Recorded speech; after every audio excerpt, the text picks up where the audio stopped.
Mesdames et messieurs, bonjour, chers frères et sœurs dans le Seigneur, que la grâce de notre Seigneur soit avec vous.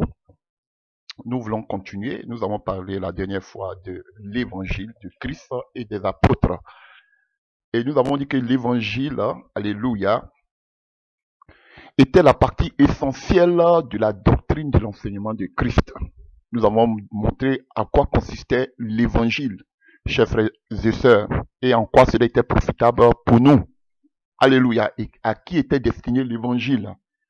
Aujourd'hui, nous voulons continuer et parler de la doctrine. Et nous avons dit aussi que parler de doctrine, alléluia, c'est enseigner quelque chose. Alléluia. C'est enseigner une vision. Alléluia. C'est enseigner une idée. Alléluia. C'est enseigner une pensée. Et tout à l'heure, nous verrons en tant que chrétiens, qu'est-ce que nous devions enseigner, quelle était notre doctrine. Alléluia. Donc, je vais vous dire déjà que, alléluia, chers frères et sœurs dans le Seigneur, qu'il y avait plusieurs doctrines au temps de Jésus-Christ de Nazareth. On avait par exemple la doctrine des pharisiens. Alléluia. La vision des pharisiens. Par exemple, dans le livre de Matthieu 16, à partir du verset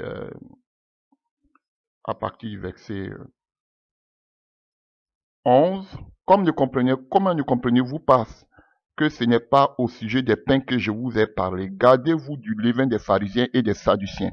Alors il comprit que ce n'était pas du levain du pain qu'ils avaient dit de se garder, mais de l'enseignement des pharisiens et des sadduciens. Donc ils avaient leur enseignement.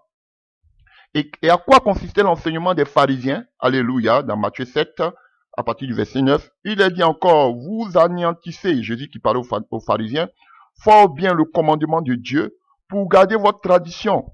Ils avaient des traditions d'hommes. Alléluia. Ce dont j'aurais pu, bon, donc quand je prends à partir du verset 12 de Matthieu 7, vous ne laissez plus rien faire pour son père ou pour sa mère. Annulant ici la parole de Dieu par votre tradition que vous avez établie. Et vous faites beaucoup d'autres choses semblables. Alléluia. Donc, il y avait la tradition des pharisiens, il y avait l'enseignement des pharisiens, il y avait la tradition des pharisiens. Alléluia. Alléluia. Chers frères et sœurs. Et c'était la loi orale. Ils avaient abandonné la loi écrite qui avait été donnée à Moïse par Dieu. Et ils se sont tournés vers les traditions qu'ils appellent la loi orale. Alléluia. Ils disaient que du temps de Moïse, Dieu a révélé beaucoup de choses à Moïse qui ne sont pas écrites. Alléluia. Donc, de bouche à oreille jusqu'à ce que ça vienne à eux. Donc, c'était devenu des traditions. Alléluia. Et c'était cela leur enseignement. C'est ce qu'ils annonçaient. Ils avaient laissé la parole de Dieu pour des traditions.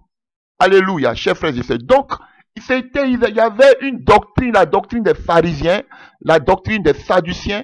Alléluia, au temps de Jésus et des apôtres. Et quand vous prenez aussi Acte 17, on voit Paul à Athènes, à l'Aréopage. Et qu'est-ce qu'ils disent? Acte 17, verset 19. Alors il prit Paul et le menait à l'Aréopage en disant, pourrions-nous savoir quelle est cette nouvelle doctrine que tu enseignes? Parce que, alléluia, les stoïciens, alléluia, tous ces philosophes, alléluia, les épicuriens, tout cela, ils avaient aussi une doctrine, la doctrine philosophique, des idées philosophiques, alléluia, des pensées philosophiques qui divulguaient, qui enseignaient. Donc, il y avait aussi la doctrine, alléluia, philosophique, en ces temps-là. Alléluia, chers frères et sœurs. Mais nous, en tant que chrétiens, en tant qu'enfants de Dieu, en tant que croyants, en tant que saints, alléluia, en tant que frères, quelle est notre doctrine? D'où provient-nous notre doctrine? Il y avait la doctrine des pharisiens, il y avait la doctrine des philosophes, il y avait la doctrine occulte, alléluia, oui, il y en avait, avec Simon le magicien. Donc chacun avait sa doctrine. Mais nous, en tant qu'enfants de Dieu, quelle est notre doctrine? Quelle est la doctrine que nous devons prêcher? Et quelle est la doctrine que prêchaient les apôtres? Nous allons voir cela aujourd'hui. Et avant d'aller plus loin, nous devons voir d'abord quel est le rôle de la doctrine, quel est le rôle de l'enseignement, quel est le rôle de l'instruction. Parce que qui parle de doctrine parle d'enseignement. Qui parle d'enseignement parle d'instruction. Quel est le rôle? Alléluia. Le rôle, on a vu Jésus venir, et le premier rôle que Jésus a joué, alléluia, les premières paroles de Jésus sorties de la bouche de Jésus, alléluia, la doctrine de Jésus, c'était d'annoncer l'avènement du règne de Dieu. Le règne de Dieu. C'était ça, alléluia, le but de la doctrine que prêchait Jésus, qu'annonçait Jésus. Alléluia. On a vu ça dans Marc 1, verset 15. Et une deuxième définition de l'enseignement. En quoi sert l'enseignement? Chers frères et sœurs, l'enseignement nous permet la proximité et l'attention de Dieu. L'enseignement ou la doctrine ou l'instruction nous permet d'être intime à Dieu, nous permet d'entrer dans l'intimité de Dieu. Alléluia. Dans le passé, pour aller à Dieu, il fallait passer par des prophètes, il fallait passer par des sacrificateurs et autres pour pouvoir faire le sacrifice à la faveur du peuple. Mais en Jésus-Christ, chers frères et sœurs, la doctrine nous permet d'entrer dans l'intimité de Dieu qui nous était interdite dans le passé. Cette proximité était interdite. Alléluia. Et on voit, l'auteur d'Hébreux nous dit que le peuple d'Israël ne pouvait pas s'approcher de la montagne sainte. Mais nous nous sommes approchés de cette montagne sainte. Alléluia. Donc la doctrine nous permet d'être intime, d'entrer dans l'intimité de notre Dieu. Voici le but de l'enseignement. Et une troisième définition que je peux donner, alléluia, à l'enseignement, à la doctrine ou à l'instruction. Alléluia. L'instruction ou la doctrine ou l'enseignement nous permet de grandir dans la foi, d'être édifié dans la foi. Alléluia. Voici les trois définitions que je peux donner de l'enseignement ou de la doctrine. Alors, on ne peut pas parler d'enseignement sans parler d'enseignant. Vous allez comprendre parce que beaucoup,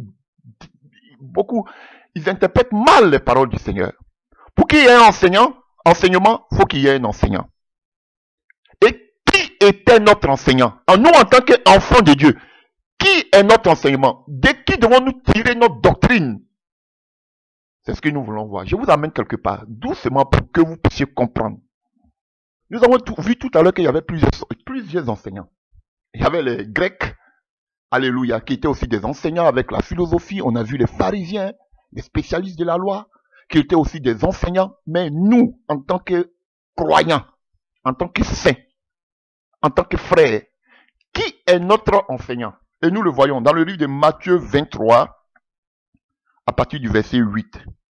Mais vous, d'abord, vous pouvez prendre, si vous voulez, à partir du verset 1, Jésus s'adressant à la foule et à ses disciples dit, les spécialistes de la loi, les pharisiens, sont chargés d'enseigner la loi transmise par Moïse. Alléluia. Vous voyez? Donc, eux, ils n'enseignaient pas Christ, mais ils enseignaient la loi qui était transmise par Moïse.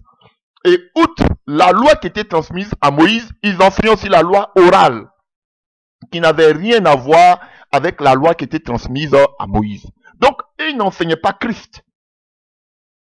Alléluia. Les pharisiens n'enseignaient pas Christ. Donc, la loi qui était donnée à Moïse, là, frère, c'est pas pour nous les chrétiens. Paul dit cela, ça a été écrit pour nous servir d'enseignement, pour nous servir d'exemple. Ce n'est pas pour nous la loi. La loi s'accomplit par la venue de Jésus. Jésus est la fin de la loi. Frère, tous ceux qui observent la loi sont sous la malédiction. Donc, je ne sais pas. Vous allez parler maintenant des richesses. Vous allez aller me prendre maintenant. Moïse était riche. Dieu s'est révélé à Moïse la nuit. Du moins, à Salomon la nuit. Et il lui parlait, Dieu a béni. Ce n'est pas pour nous ça. Nous sommes dans la foi en Christ. La loi n'était pas pour nous. La loi était pour Israël. Alléluia, arrêtez-moi ça. Donc, chers frères et sœurs, donc si vous voulez suivre la loi, ça veut dire que vous devez suivre les enseignements rabbiniques. Vous devez suivre l'enseignement des Sadduciens et des pharisiens. Parce que c'était ceux-là qui qui étaient les enseignants de la loi.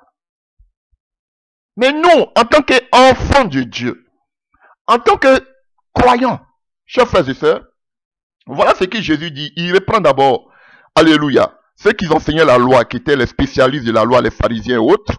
Alléluia. Nous voyons maintenant à partir du verset 8, il nous donne maintenant un nouveau enseignant. Alléluia. À partir du verset 7. Alléluia. Par exemple, à partir du verset, on est toujours dans le livre de Matthieu 23, à partir du verset 6. Ils affectionnent les meilleures places dans les banquets et les sièges d'honneur dans les synagogues. Ce sont vos pasteurs, ce sont des pharisiens. Ce sont des révérends patrons, des gourous, des bishops qui ont des places, alléluia, avec des sièges magnétisés. Alléluia, ils ont des trônes. Ce sont des pharisiens dans vos temples. Rien n'a changé. Ça ne m'étonne pas qu'ils observent encore la loi. Mais si vous voulez observer la loi, observez toute la loi. Alléluia. Et celui qui observe la loi, il est sous la malédiction parce que la loi n'a rien amené de bon. Alléluia. Pareil comme les pharisiens, ils ont des sièges d'honneur dans les synagogues, qu'ils appellent aujourd'hui baptistes, églises. Ils aiment qu'on les appelle sur les places publiques et qu'on les appelle maîtres, rabbis, enseignants. Alléluia. Chers frères et sœurs, c'est un mot respectable. Mais il nous dit à partir du verset 8 de Matthieu 23, mais vous, il nous parle à nous, les chrétiens, ne vous faites pas appeler maître, car pour vous, il n'y a qu'un seul maître et vous êtes tous des frères. Voilà pourquoi on appelle les chrétiens les frères. Alléluia. Ne donnez pas non plus quelqu'un, ici-bas le dit, de père, car pour vous, il n'y a qu'un seul Père céleste. Ne vous faites pas non plus appeler chef, car un seul est votre chef, Christ. Alléluia, chers frères et sœurs. Donc, à partir du verset 13, il dit, malheur à vous, spécialistes de la loi et pharisiens hypocrites, parce que vous barrez aux autres l'accès au royaume des cieux. Non seulement vous n'y entrez pas vous-même, mais vous empêchez d'entrer ceux qui voudraient le faire. Alléluia. Et il commence à reprendre les spécialistes de la loi, les pharisiens. Chers frères et sœurs, pour vous dire que nous, en tant que croyants, en tant que frères, comme Jésus l'a dit tantôt, en tant que saints, parce que c'est l'appellation des chrétiens, chers frères et sœurs, nous avons un seul maître. Nous avons un seul enseignant. Alléluia. Alléluia, que nous devons écouter.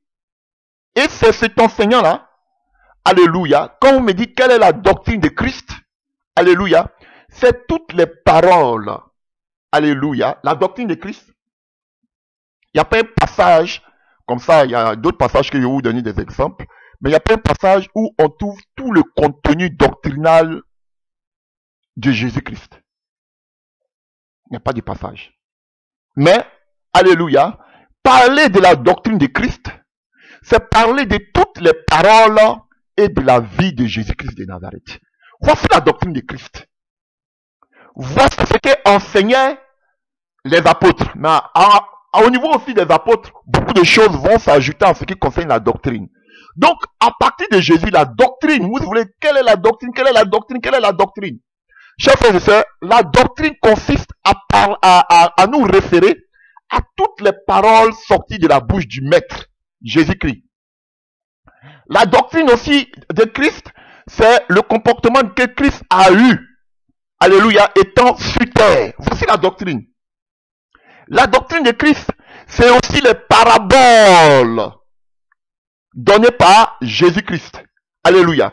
Parce qu'on nous dit que Jésus-Christ enseignait beaucoup en paraboles et enseignait aussi ses didactes. Donc les paraboles aussi font partie de la doctrine de Christ. Toutes les paraboles données dans le Nouveau Testament par Christ font partie aussi de la doctrine. La doctrine aussi, chers frères et sœurs, c'est l'interprétation de la loi. L'accomplissement de la loi en Christ. Ah oui, chers frères et sœurs, on ne doit pas observer la loi, mais on voit que Jésus-Christ est venu accomplir tout ce qui a été dit sur lui. Alléluia, voici la doctrine. Et voilà pourquoi Paul était un puissant enseignant. Parce qu'il maîtrisait la loi. Il était aussi un docteur de la loi. Il maîtrisait la loi. Il ne respectait pas la loi. Parce que sinon, autant dire, sinon, il n'allait jamais être contre la circoncision, qui était une doctrine de la loi. Mais comme il maîtrisait la loi, il pouvait voir l'accomplissement de toutes ces paroles de la loi s'accomplir en Jésus-Christ. Donc, la doctrine aussi, c'est l'accomplissement de la loi par Jésus. J'espère que vous avez cerné ce que j'ai dit. J'ai dit, parler de doctrine du temps de Jésus, chers frères et sœurs, c'est faire allusion à toutes les paroles sorties de la bouche de Jésus. Son mode de vie, son caractère, alléluia, ici-bas, pendant qu'on appelle sa vie de 33 ans, son comportement, comment il a agi, les paroles qui sont sorties de sa bouche, quel enseignement il a donné, les paraboles données, alléluia, et l'interprétation de l'Ancien Testament qui se manifeste, qui se réalise, qui s'accomplit en Jésus-Christ. Voici la doctrine. Mais nous allons voir que à partir des actes des apôtres, à cette doctrine que je viens, cette doctrine, quelques éléments de la doctrine que je viens d'énumérer, beaucoup de choses encore qu'on appelle s'ajoutent. Alléluia. Sinon, il n'y a pas un chapitre ou un passage biblique où on voit tout le contenu doctrinal de Jésus. Ça n'existe pas.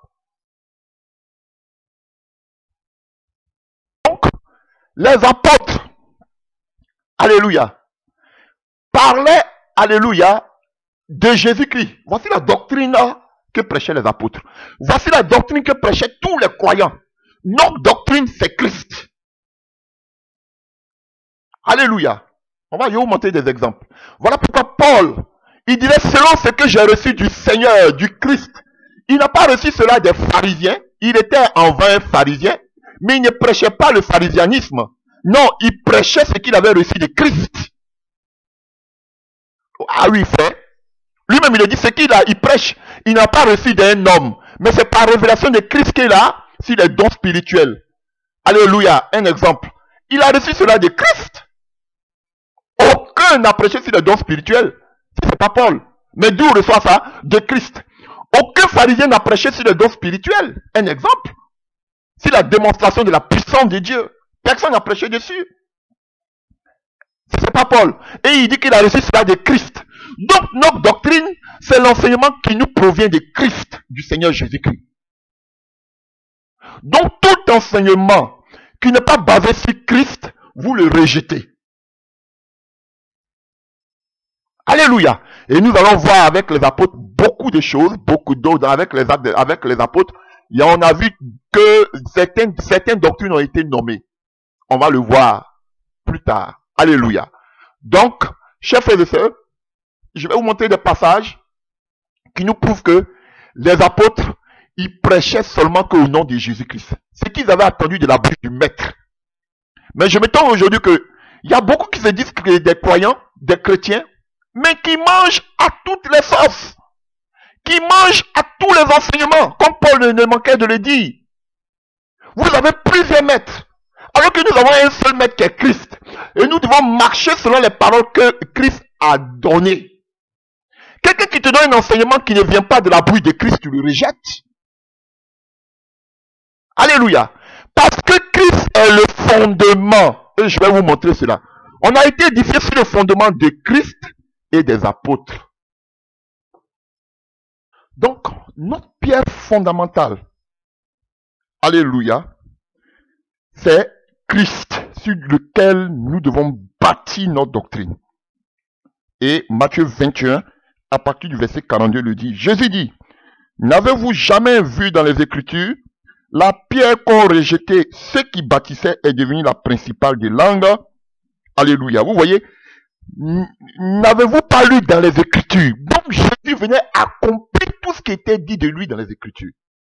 La pierre principale qui a été rejetée, c'est Christ, sur lequel on a bâti. Qui a bâti? Nous autres. Éphésiens 2, verset 20 le dit. Alléluia. Donc Jésus-Christ, il y avait deux fondements. Le fondement de Christ et le fondement des apôtres. Et là, on est sur le fondement de Christ. Tout à l'heure, on va arriver sur le fondement des apôtres. Donc Jésus nous dit en tant qu'enfant de Dieu, le fondement sur lequel nous devons bâtir notre doctrine, c'est lui. Donc quelqu'un qui vient te donner une doctrine qui ne vient pas de Jésus-Christ, il faut rejeter cette doctrine. Étant sur terre, est-ce que Jésus-Christ a prêché la prospérité? Si oui, tu prends. Sinon, tu rejettes. C'est pas une question de Salomon a été béni, Abraham a été béni. Est-ce que Jésus-Christ a prêché la prospérité, oui ou non? C'est tout. Est-ce que les apôtres, il y a deux fondements, le fondement de Christ et les apôtres. Tu vas dans le premier fondement, est-ce que Christ a prêché cela? Oui ou non? Tu vas dans le deuxième fondement des apôtres, est-ce que les apôtres ont prêché ça? Oui ou non? Si tu vois dans les deux doctrines, personne, ni l'un ni l'autre a prêché cela, tu rejettes ça automatiquement. Voici la doctrine. Ne cherchez pas de midi à 14 h, comme on le dit chez nous. Chers frères et sœurs, on te prêche un message. Faut pas chercher dans l'Ancien Testament. Ça, c'est la doctrine des pharisiens. Alléluia. Tu cherches, quelqu'un qui te prêche un message. Tu lui dis, mon frère, ou bien vous, il veut le serviteur. Montre-moi où Jésus a dit cela. Montre-moi où les apôtres ont dit cela. Vous devez aussi avoir de la maturité. Parce que l'enseignement donne de la maturité. Ça fait grandir. Alléluia. Il peut vous donner aussi des passages et puis vous emballer. Parce que vous n'avez aucune connaissance biblique. Donc voici les deux fondements. Quelqu'un qui vient te donner un enseignement qui n'est pas, que Jésus n'a pas dit, que les apôtres n'ont pas dit, tu rejettes. Même si c'est dans la Bible. Il va te dire que c'est dans la Bible, c'est dans l'Ancien Testament. Jésus ne l'a pas dit. Notre fondement, c'est Jésus-Christ. Notre fondement, c'est les apôtres. Si Jésus ne l'a pas dit, les apôtres ne l'ont pas dit, ne le prends pas. Donc, on a vu que Jésus lui-même, alléluia, a dit que lui, il est le fondement. On va voir Paul même le dit encore. Alléluia. Et quand nous prenons, alléluia, Éphésiens 2, verset 20, Dieu nous a intégrés à l'édifice qu'il a construit sur le fondement que sont les apôtres et les prophètes, dont Jésus-Christ lui-même est la pierre principale. Et on vient de voir la pierre principale, qui est Jésus-Christ. Voyons, Jésus, tout à l'heure, on a vu dans le livre de Matthieu que Jésus dit qu'il est la pierre rejetée des bâtisseurs, que lui est principale de l'angle. Alléluia. Maintenant, voyons cela qui s'accomplit en Acte 4, à partir du verset 10. Sachez-le tous, c'est Pierre qui parle, que tout le peuple d'Israël le sache. C'est pas, alléluia, par le nom, c'est par le nom de Jésus-Christ de Nazareth que vous avez crucifié et que Dieu a ressuscité des morts. C'est par lui que cet homme se représente aujourd'hui en plein santé devant vous. Jésus est la pierre rejetée que vous qui bâtissez et qui est devenue la principale des langues. Donc ici, on nous dit qui est ce fondement. Notre fondement en tant qu'enfant de Dieu, c'est Jésus-Christ de Nazareth. Car dans le ciel, il continue. Et sous la terre, il n'y a aucun autre nom par lequel nous devons passer pour être sauvés. Si ce n'est pas seulement que le nom de Jésus. Voici notre doctrine, Jésus-Christ. Donc ce que Jésus n'a pas dit, ce que les apôtres n'ont pas dit, je vous présente d'abord la pierre principale qui est Jésus-Christ. C'est lui la pierre principale. S'il vous donne une doctrine que Jésus n'a pas dite, ne prenez pas cette doctrine. Est-ce que Jésus a parlé du voyage astral? Non. Pourquoi vous allez faire quoi un voyage astral? Est-ce que Jésus-Christ a parlé de la prospérité? Non. Vous faites quoi la prospérité? Est-ce que Jésus-Christ a parlé, alléluia, de qu'on appelle du message sur les anges? Il faut adorer les anges? Non. Pourquoi vous prenez maintenant l'enseignement sur les anges? Alléluia, chers frères et sœurs. Est-ce que Jésus a parlé je ne sais quoi, de la magie dans l'église, des faux miracles et est-ce que Jésus a fait des faux miracles? Non. Pourquoi vous le faites? Alléluia. Est-ce que Jésus-Christ a parlé qu'on appelle, comme ils aiment le dire là, des hôtels qu'il faut bâtir? Est-ce que Jésus l'a dit? Non. Donc si Jésus ne l'a pas dit, même s'il dit les révérends bishop, dis-lui, montre-moi où Jésus a dit ça ou bien Jésus a fait. Ils vont te dire, ah, Jésus a pris la boue, il a mis dans le rêve. Jésus, est-ce qu'il a fait tous les jours? Est-ce que Jésus a fait des actions prophétiques tous les jours? Il a fait une fois en passant. Mais pourquoi vous, chaque fois que quelqu'un vient vous consulter, un guillemets, vous devez faire toujours une action prophétique? C'est écrit où? Est-ce que Jésus le faisait tous les jours? C'est comme ça que vous pouvez les avoir. C'est ça la doctrine. Ce que Jésus a dit et ce que Jésus a fait. Je peux prier pour prier pour quelqu'un. Une fois en passant, je peux dire, bon, donnez-moi un peu d'huile. Pas forcément huile d'onction, comme ils disent, huile d'onction, huile d'olive. Non. Même l'huile normale. Je peux dire en passant, donnez-moi un peu d'huile. Je prends un peu d'huile, je prie dessus, et puis je peux imposer à une personne. Une fois en passant, mais pas toutes les fois. C'est-à-dire, c'est comme si c'est huile, mais l'huile maintenant qui fait le miracle. Non, mais eux, chaque fois que vous venez chez eux, il y a toujours une action prophétique. Ce sont des faux prophètes. Ayez le discernement, c'est ça la doctrine. Ce que Jésus a fait et ce que Jésus a dit. S'il ne l'a pas fait, il ne l'a pas dit, ne le prenez pas. qu'ils vous mentent dans la parole où Jésus a fait, où Jésus a dit. C'est comme ça que vous allez les attraper. Ne prenez même pas la loi à Moïse, avant même la loi à Abraham, tout ça, ne prenez pas. Nous, notre fondement, c'est Christ. Les actes posés par Christ, les actes posés par les apôtres, les paroles sorties de la bouche de Christ, les paroles sorties, alléluia, de la bouche des apôtres. Ils vont vous dire que la Bible dit qu'il y a beaucoup de choses qui n'ont pas encore été dites. Si on voulait dire, mon frère, nous, ce qui est là, dans la Bible, c'est ce qu'on prend pour le moment. Ce qu'on n'a pas vu là, c'est que le Seigneur ne voulait pas qu'on sache. Mais ce qu'il voulait qu'on puisse savoir là, il a mis tout dans la Bible. Cela, ça nous suffit. Arrêtez votre sorcellerie. Bande de faux pasteurs, révérends docteurs. Donc, on a vu Pierre qui nous dit que le fondement, c'est Jésus-Christ. La pierre principale, c'est Jésus-Christ, sur lequel nous devons baser notre doctrine. Alors, Paul aussi, alléluia, va emboîter le pas à Pierre. Nous voyons dans le livre de 1 Corinthiens 3, à partir du verset 10. Selon la grâce de Dieu qui m'a été donnée, j'ai posé le fondement comme un sage architecte et un autre bâtit dessus. Mais que chacun prenne garde de la manière dont il bâtit dessus. Car personne ne peut poser un autre fondement que celui qui a été posé, à savoir Jésus-Christ. Or, si quelqu'un bâtit sur le fondement avec de l'or ou de l'argent, des pierres précieuses, du bois, du foin, du chaume, l'œuvre de chacun sera manifestée car le jour le fera connaître. Alléluia. Chers frères et sœurs. Donc, Paul aussi le dit. Alléluia. Le fondement, lui, Paul, en tant qu'apôtre, alléluia, il a fait un fondement sur lequel d'autres peuvent bâtir. Mais Paul ne s'éloigne pas du fondement, alléluia, du fondement initial, alléluia, de la pierre principale, qui est Christ. Donc, tout le message que Paul prêchait dans son ministère, provenant de Christ. Alléluia. Et il nous dit ici que le fondement, c'est Christ. On ne peut pas mettre encore un autre fondement. Donc, ils se disent bishop, prophète, ils vont se dire qu'ils ont la révélation. On ne peut pas mettre un autre fondement. Qui Dieu a utilisé plus que Paul?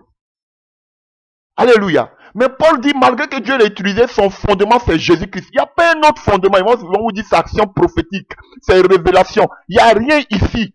Même les actions prophétiques doivent être basées sur les paroles de Jésus, sur les actions de Jésus et des apôtres. C'est comme ça que vous allez avoir ces faux prophètes et pasteurs. Voilà pourquoi ils n'aiment pas qu'on prenne sur la doctrine. Parce que la doctrine, c'est mettre une loupe sur les paroles et les agissements de Jésus et des apôtres. Voici la doctrine. Alléluia, chers frères et sœurs. Alors, maintenant on a vu le fondement de Jésus-Christ. On va aller aussi pour voir que Éphésiens 2, verset 20 nous parle de Jésus-Christ et du fondement des apôtres. Et nous voyons aussi que les apôtres, ils ont un fondement. C'est à eux que Jésus-Christ a légué l'héritage de l'évangile. Alléluia. Et nous partons dans le livre de l'Apocalypse. Apocalypse. Allons-y. Apocalypse 21 à partir du verset 14. La muraille de la ville, on parle de la Nouvelle Jérusalem, de la ville avait 12 fondements et sur eux les noms des 12 apôtres de l'agneau. Alléluia. Donc les apôtres étaient aussi des fondements. Alléluia. Donc voilà pourquoi Éphésiens 2 verset 20 nous dit que oui, il y a Jésus-Christ et ceux qui sont les héritiers de cet évangile de Christ, ce sont les apôtres. Alléluia. Ça à eux. Dieu a donné, Jésus-Christ a donné l'héritage de nous conduire dans la vérité biblique, dans la doctrine de Christ. C'est pas tous les prédicateurs aujourd'hui que vous appelez parce qu'ils sont âgés ou ils ont de grands bâtiments, donc on doit écouter ce qu'ils disent. Ils sont des serviteurs de Dieu.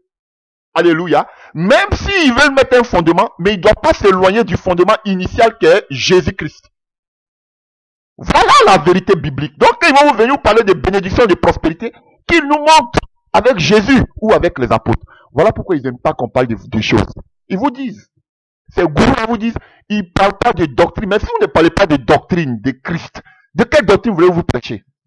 Parce qu'il y a plusieurs sortes de doctrines. Quelle est votre doctrine? Nous, en tant qu'enfants de Dieu, c'est la doctrine de Christ que nous prêchons. Et on va voir que les apôtres, ils prêchaient seulement que Christ, c'était ça les doctrines. Je vous donne des exemples. Voyons par exemple en Acte 5, à partir du verset 28. En ces termes, les pharisiens disaient aux apôtres, ne vous avons-nous pas défendu expressément d'enseigner à ce nom-là? Et voici, vous avez rempli Jérusalem de votre enseignement, dit Dake. Alléluia, chers frères et sœurs. Donc, quel était l'enseignement des apôtres? C'était le nom de Jésus-Christ qu'ils proclamaient. Les œuvres opérées par Jésus-Christ qu'ils proclamaient. Donc, leur doctrine, c'était Jésus-Christ. Seulement que Jésus-Christ. Voilà pourquoi Paul dit, je ne veux rien savoir au milieu de vous que Jésus-Christ est ressuscité. Seulement que Jésus-Christ. Ils vont vous dire que les enseignements, les mystères, on n'est pas dedans, frère. Qu'est-ce que Jésus a prêché? Qu'est-ce que les apôtres ont prêché? S'ils ne vous prêchent pas cela, tout ce qu'ils vont dire, c'est du pipeau. C'est du flafla, du blablabla. C'est tout, frère. Voici la doctrine. Ce que Jésus a dit, ce que Jésus a fait, ce que les apôtres ont dit, ce que les apôtres ont fait. Voici la doctrine.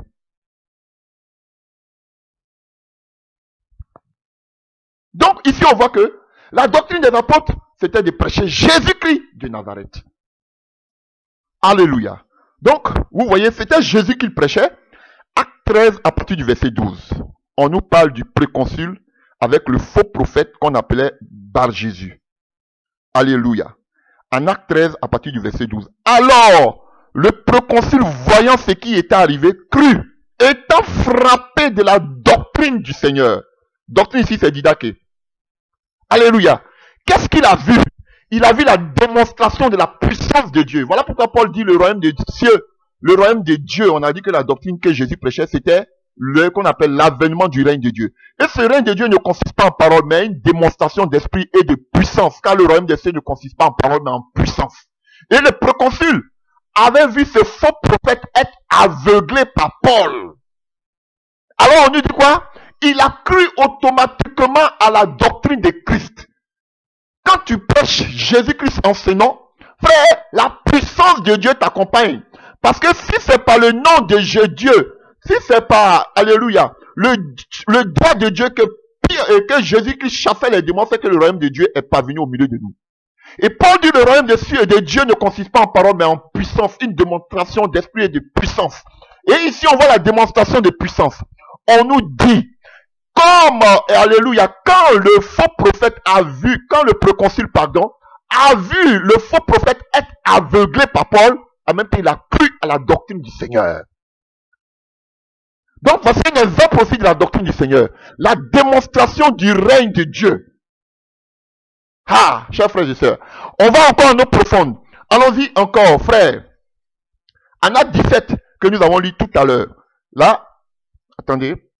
Acte 17, à partir du verset 19. Alors, il le prie, Paul, et le mena à la reproche en disant, pourrions-nous savoir quelle est cette nouvelle doctrine que tu enseignes? Pourquoi il dit ça à Paul? Parce qu'ils ont entendu quelque chose qui était différent, eux, de leur doctrine, de leur enseignement. Et quelle était cette différence? Qu'est-ce que Paul dit ici? Je vais vous faire comprendre cela. Allons-y en Acte 17. Acte 17, à partir du verset 16. Comme Paul les attendait à Athènes, il se sentait au-dedans de lui son esprit s'irriter à la vue de cette ville pleine d'idoles. Vous voyez, c'était des idoles. Pourtant, eux aussi, ils prêchaient. Alléluia. Ouais, vous allez voir tout, vous allez entendre ça tout à l'heure. Alléluia. Il s'entretenait donc dans la synagogue avec les Juifs et les hommes craignant Dieu. Et sur la place publique, chaque jour, avec ceux qu'il rencontrait. Quelques philosophes épicuriens et stoïciens se mirent à lui parler. Et les uns disaient, que veut dire ce discoureur? D'autres l'entendirent. Donc aujourd'hui, beaucoup sont des discoureurs. Vous les voyez sur les réseaux sociaux. Ce sont des discoureurs. Ils parlent, et ils parlent. On est un d'eux. Ils parlent sans s'arrêter. Des discoureurs. Mais qui vous enseignent pas la doctrine. Alléluia, chers frères et sœurs. Les uns disaient, que veut dire ce discoureur? D'autres l'entendaient annoncer Jésus. Vous avez compris? Paul n'annonçait pas autre chose. Il annonçait seulement que Jésus. C'était ça sa doctrine. Il annonçait Jésus. Et quoi? Jésus et la résurrection. Voici les deux thèmes. Il annonçait Jésus-Christ et la résurrection de Jésus. Voici la doctrine. Alléluia. Ah, disait, il semble qu'il annonce des divinités étrangères. Alors il le prit et le menait à l'aréopage et disant, pourrions-nous savoir quelle est cette nouvelle doctrine que tu enseignes? Car tu nous fais entendre des choses étranges. Nous voulons donc savoir ce que cela peut être. Alléluia. Or, tous les Athéniens et les étrangers demeurant à Athènes ne passaient leur temps qu'à dire et à écouter des nouvelles. Voilà l'évangile. Évangélion. Annoncer, écouter les nouvelles. Voilà. Donc eux aussi, il y avait des prédicateurs aussi, qui étaient des discoureurs, qui prêchaient aussi la philosophie. Eux aussi, ils écoutaient, il y avait des prédicateurs. Mais Paul était un autre prédicateur. Paul venait annoncer une autre chose, une autre doctrine. Et quelle était sa doctrine? Christ et sa résurrection. Alléluia. Et vous pouvez prendre à partir du verset 32. Lorsqu'ils entendirent parler, alléluia, de résurrection des morts, les uns se moquaient et les autres dirent, nous t'attendrons là-dessus une autre fois. Alléluia. Parce que pour eux, ils ne croyaient pas à la résurrection des morts, les Grecs. Voilà la doctrine de Christ. Voilà la doctrine que prêchaient les apôtres. Ce n'est pas tout. Alléluia. Donc, ils prêchaient seulement que Christ. Paul dit, je ne veux rien savoir au milieu de vous, seulement que Christ ressuscité. Voici la doctrine. Alléluia, chers frères et sœurs. Donc, la doctrine de Christ, alléluia, c'est toutes les actions, toutes les paroles, les paraboles, l'interprétation de la loi qui s'accomplissait en Jésus-Christ. Voici la doctrine de Christ. Parce que c'était lui qui était le fondement principal, alléluia, la pierre principale, et si lui aussi, il y avait le fondement des apôtres. Donc, les apôtres ont fondé leur foi, alléluia, sur la pierre principale qui était Christ. Alléluia. Donc nous maintenant, alléluia, Jésus est la pierre principale. Maintenant les apôtres sont le sous-bassement. Nous maintenant, qu'est-ce qu'on fait? On vient maintenant construire sur la pierre principale qui est Christ, sur le sous-bassement, alléluia, qui sont les apôtres. Et maintenant nous, on fait partie de l'édifice. Mais on ne peut pas venir faire partie de l'édifice. Et vous allez qu'on appelle, alléluia, ne pas tenir compte du sous-bassement qui sont les apôtres, de la pierre principale qui est Christ. Vous nous envoyez d'autres doctrines, des coloquins sauvages, tels que la prospérité, le voyage astral, alléluia, qu'on appelle les enseignements sur ton ange protecteur, alléluia, qu'on appelle des enseignements sur le coaching, le coach, je suis coach de ta vie, c'est la sorcellerie. Aucun apôtre, Jésus-Christ n'a pas prêché ces genres de choses. D'où sortez-vous tous ces âneries? C'est comme ça que vous pourrez les attraper. Voilà pourquoi les chrétiens de Bérée regardaient tout ce que Paul disait. Si tout cela était biblique, avait un fondement. Frère, c'est comme ça que vous devez être. Ne regardez pas leur apparence, leurs costumes, la rhétorique, alléluia, le verbe qu'ils ont, ou bien le temple qu'ils bâtissent, ou bien le nombre d'années dans la foi. Ça n'a rien à voir. Qu'est-ce qu'ils véhiculent?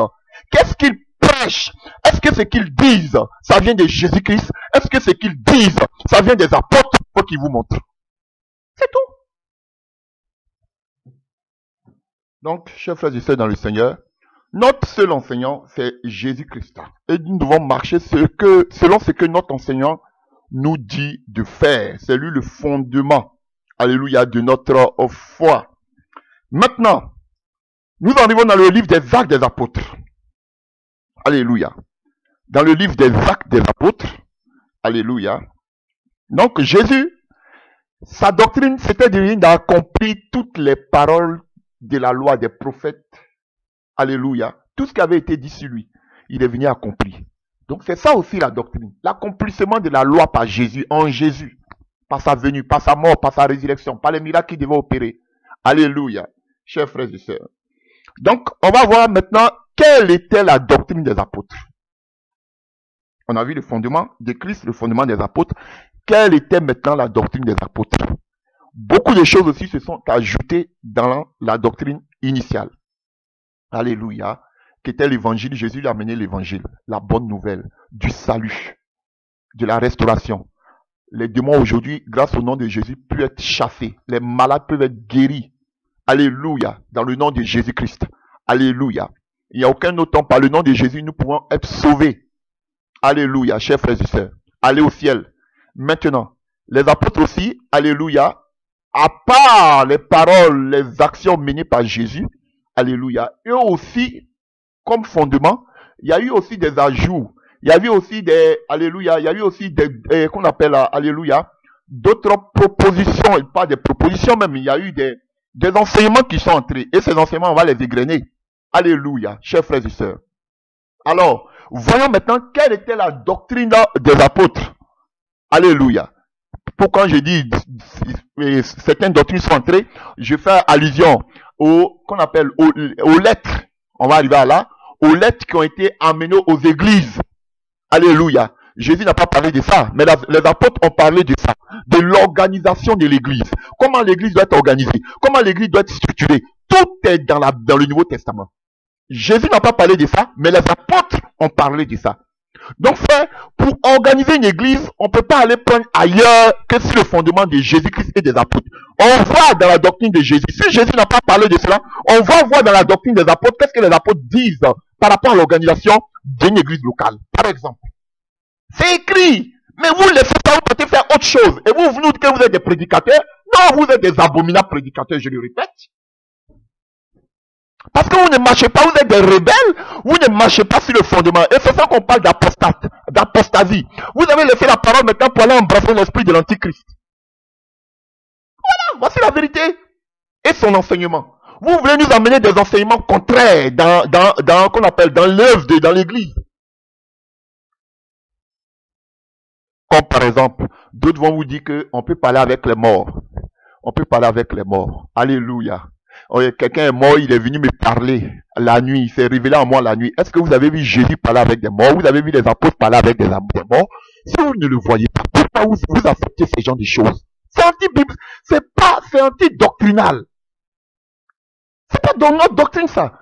Les apôtres n'ont pas parlé les morts. Les disciples, Jésus n'a pas parlé les morts. Pourquoi vous parlez avec les morts? Et puis vous dites que non, c'est normal. C'est pas normal. Vous avez dit que mais il y a un exemple dans la Bible. Est-ce que c'est la doctrine de Jésus-Christ et des apôtres? Ne partez pas me prendre l'histoire de, alléluia, je sais pas, du temps de Samuel, alléluia, Saül qui allait invoquer, qu'on appelle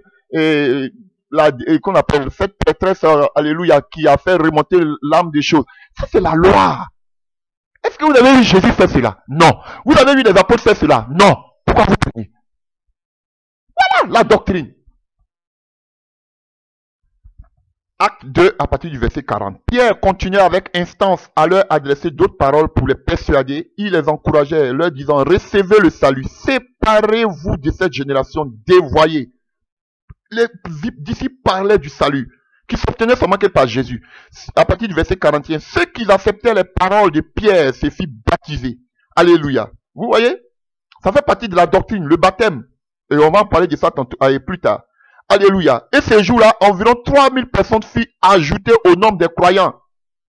Vous voyez, on parle encore des croyants. Dès lors, ils s'attachaient à écouter assidûment l'enseignement de qui?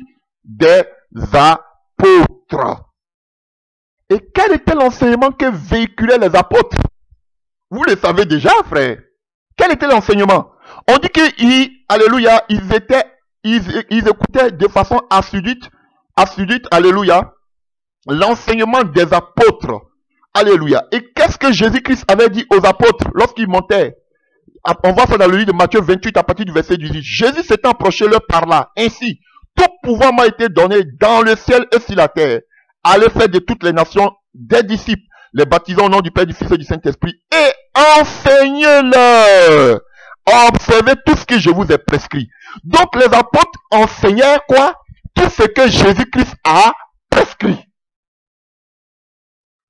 Voilà ce qu'ils enseignaient. Il dit aux apôtres, enseignez-les tout ce que je vous ai dit de dire. Donc ils enseignaient ce que Christ leur avait dit de dire. Ils n'enseignaient pas autre chose. Voilà pourquoi on demeurait ici dans l'enseignement des apôtres. Donc, frère, vous avez vu ici, baptisé au nom du Père, du Fils et du Saint-Esprit. Vous voyez que le haut il est singulier. Dites-moi, Avez-vous, c'est comme ça que vous allez les attraper, hein? Avez-vous vu Jésus-Christ baptisé au nom du Père, du Fils et du Saint-Esprit? Non. Puisqu'on dit que la parole nous dit même que Jésus ne baptisait pas, que c'était ses apôtres. Alors, on voit que déjà le fondement principal que Jésus-Christ n'a pas baptisé. Qui baptisait? Ce sont ses apôtres. Alors, qu'est-ce qu'on fait? On va maintenant dans la doctrine des apôtres. Alléluia. Est-ce que les apôtres ont baptisé? Oui ou non? Oui, les apôtres ont baptisé. En quel nom les apôtres ont baptisé? Les apôtres ont-ils baptisé au nom du Père, du Fils et du Saint-Esprit? Non. À quel nom les apôtres ont baptisé? Au nom de Jésus-Christ de Nazareth. Ah, donc le baptême c'est au nom de Jésus-Christ.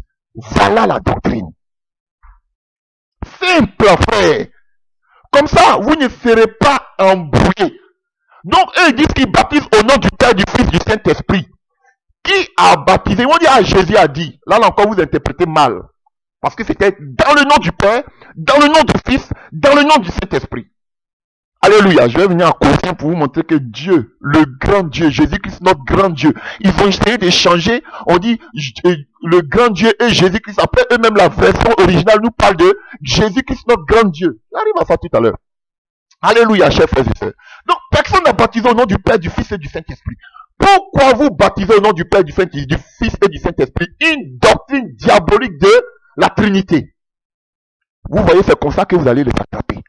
Les apôtres enseignaient. Donc, ils enseignaient ce qu'ils ont entendu de Jésus-Christ. Donc, si Jésus-Christ a dit de baptiser au nom du Père, du Fils et du Saint-Esprit, mais pourquoi les apôtres n'ont pas baptisé au nom du Père, du Fils et du Saint-Esprit, frère? C'est la question que je vous pose.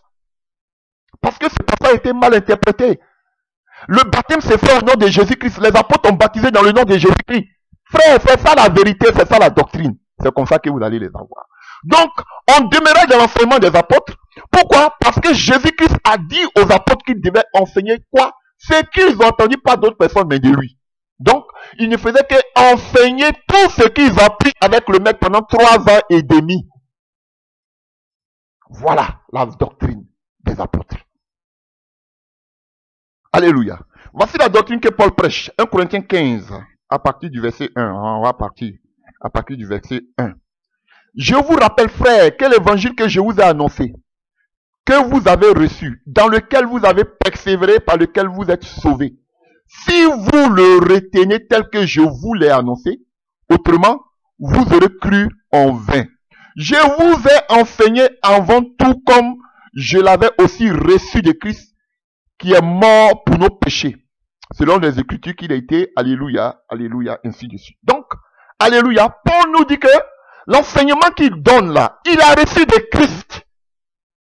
Il est dit aussi à Galates. Il a reçu de Christ. Ça c'est Paul qui le dit. Donc, les pierres prêchées à Jérusalem, c'est qu'eux aussi ils avaient reçu de Christ. Mais pourquoi vous voulez changer? Pourquoi vous voulez changer? Donc, après l'enseignement, alléluia, après la doctrine, bien évidemment, parce qu'il parle d'enseignement, parle de l'instruction ou bien de la doctrine. Alléluia, chers frères et sœurs. Donc, ils écoutaient l'enseignement des apôtres et, alléluia, à vivre en communion les uns avec les autres, à rompre le pain et à prier ensemble. Alléluia, chers frères et sœurs. Mais, l'enseignement, la doctrine, alléluia, c'était ce que le Seigneur, ils avaient entendu du Seigneur et ils avaient vu faire du Seigneur. Jésus guérissait les malades, eux aussi guérissaient les malades. Jésus chassait les démons, eux aussi chassaient les démons. Alléluia. Toutes les paroles qu'ils avaient écoutées de la bouche du maître, c'est ce qu'ils mettaient en application. C'est tout. C'était ça l'enseignement des apôtres. Ce que Jésus leur avait ordonné de dire, les avait prescrit. C'est tout, chers frères et sœurs.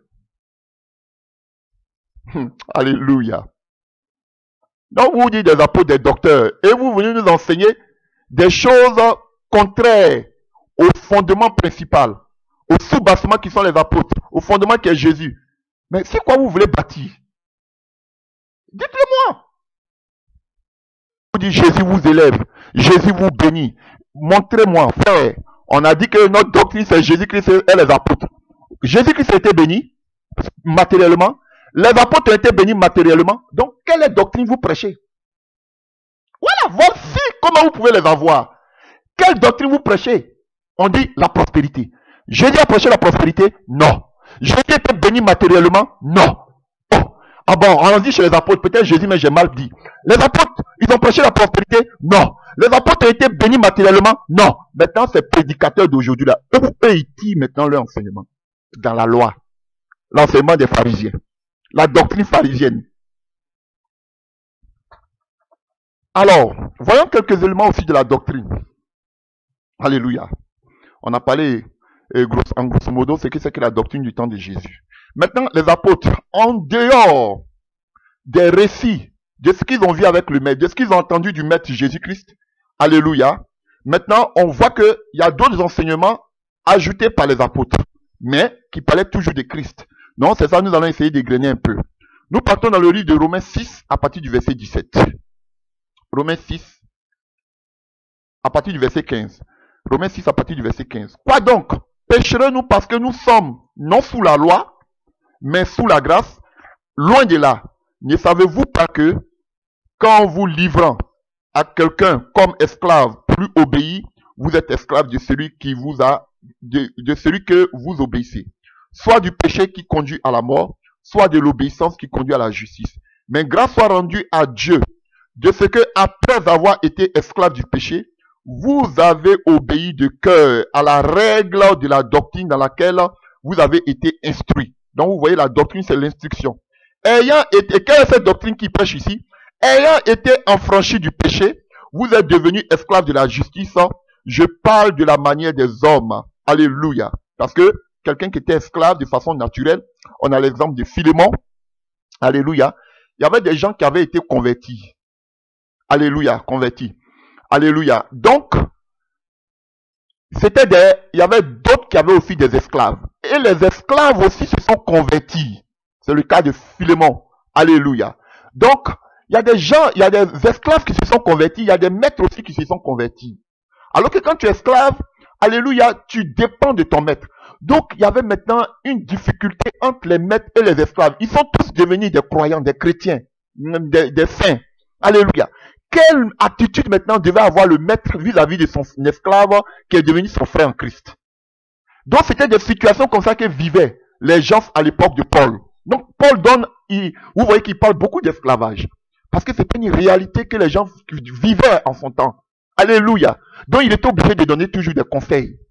Malgré que vous êtes tous des chrétiens, mais l'esclave doit toujours respecter son maître. Alléluia. Donc, il parle de la façon des humains, à la façon humaine, parce que c'était une réalité qu'ils vivaient. Des esclaves, en mettant les maîtres se convertissaient à Christ. Donc, quelle relation il va avoir entre le maître et l'esclave? Donc, il prend cette allégorie-là pour parler de la vie du chrétien vis-à-vis du péché. Alléluia. Nous ne sommes plus, en tant qu'enfants de Dieu, nous ne sommes plus maintenant sur le péché de la loi, parce que c'est par la loi que nous avons appris le péché. Mais par la grâce, par Jésus-Christ, nous sommes sauvés. Il nous a, par sa mort, par sa résurrection, il nous a purifiés du péché. Mais est-ce aussi qu'on appelle un prétexte de vivre dans le péché? Non. Voilà ce qu'il annonce. On est sauvé, on est délivré du péché. Mais quand tu n'es plus esclave du péché, tu ne peux pas encore aller te mettre sur qu'on appelle le joug encore du péché. Donc quelqu'un encore qui pêche expressément, il devient encore esclave du péché. Alors que nous avons été délivrés du péché. Alléluia. Mais tu ne peux pas encore te mettre sur le joug du péché. Voilà l'enseignement qu'il veut nous donner, qui était aussi la doctrine. Alléluia. Donc, on n'avait plus besoin de purification de la loi de Moïse pour être pur. Nous sommes purifiés quand nous acceptons Jésus-Christ comme étant notre Seigneur et notre Sauveur. Par sa mort, par sa résurrection, nous sommes purifiés de tout péché. Mais ce n'est pas un prétexte de vivre dans le péché. Sinon, tu deviens encore esclave du péché. Voici la doctrine. Chers frères et sœurs, je vais énumérer quelques doctrines des apôtres, après les paroles et les actes qu'ils ont vus par le maître.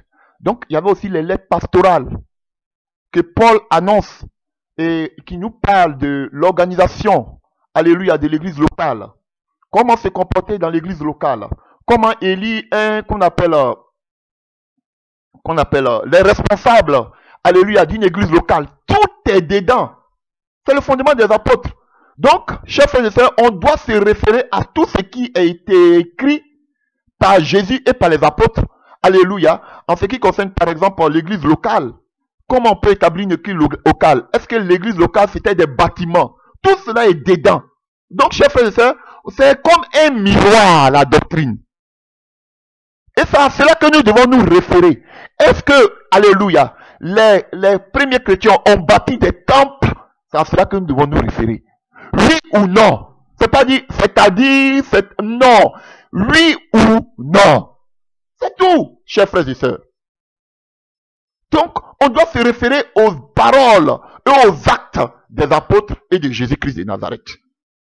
Voilà. Donc, à part les paroles et les actions menées par Jésus, alléluia, il y a des lettres aussi pastorales, par exemple, qui nous parlent aussi de la doctrine.